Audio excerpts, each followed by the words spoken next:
Сәлеметсіңдер ме балалар? Бүгін біз сендермен 79-шы сабақтың тапсырмаларын орындайтын боламыз. 52-ші тапсырма. Бұл жерде бізде екі түрлі мәтін берілген. Біріншісі мәтін, екіншісі өлең. Екі мәтіннің жанрын анықтау қажет. Бірінші мәтін бізде ғылыми танымдық мәтін болса, екінші мәтін көркем мәтін. Ал бұлардың ұқсастығы екі мәтінде де текемет туралы айтылған. Ал айырмашылығы болса, мәтін жанрында текемет бірінші мәтінде нақты айтылып тұрса, екінші мәтінде бейнелі түрде айтылып тұр.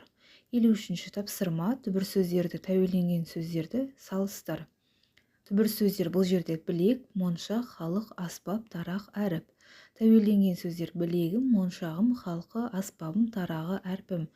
Бұл жердегі түбір сөздер мен тәуелденген сөздердің айырмашылығы түбір сөздерге тәуелдік жалғауының жалғау жалғанған кезде бізде г әрпіне ауысып кетіп тұр. Қ әрпі де дәл сол секілді өзгеріске ұшырап тұр.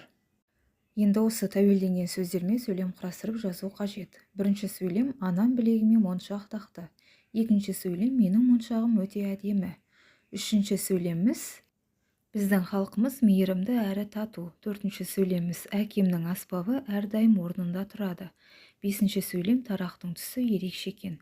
Алтыншы сөйлем: ермектің әрпі сондай әдемі. Келесі орындайтынымыз 54-ші тапсырма. Жақшадағы сөздерге тиісті тәуелдік жалғауын жалғап жазу қажет. Бірінші сөйлем: біздің халқымыз бақытты. Екінші сөйлем: сенің даусың естілмейді. Менің уақытым болмады. Мемлекеттің мүлкін шашпа. Ораз ернін жыбырлатты. 55-ші тапсырмада сурет бойынша ісмер тақырыбына мәтін құрастырып жазу қажет. Менің апам ісмер. Апам бөлме қабырғасын сәндеу үшін түскиіз жасады.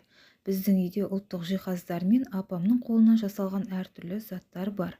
Олар құрақ көрпе, жастықтар, көпшік, текемет тағы басқа.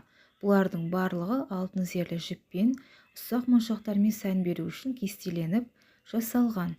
Енді біз бұл жерде құрастырған мәтіннен тәуелдеулі сөздерді тауып астын сызу қажетпіз. Апам, қабырғасын, апамның деген сөздеріміз бізде тәуелдеулі сөздерге жатады екен.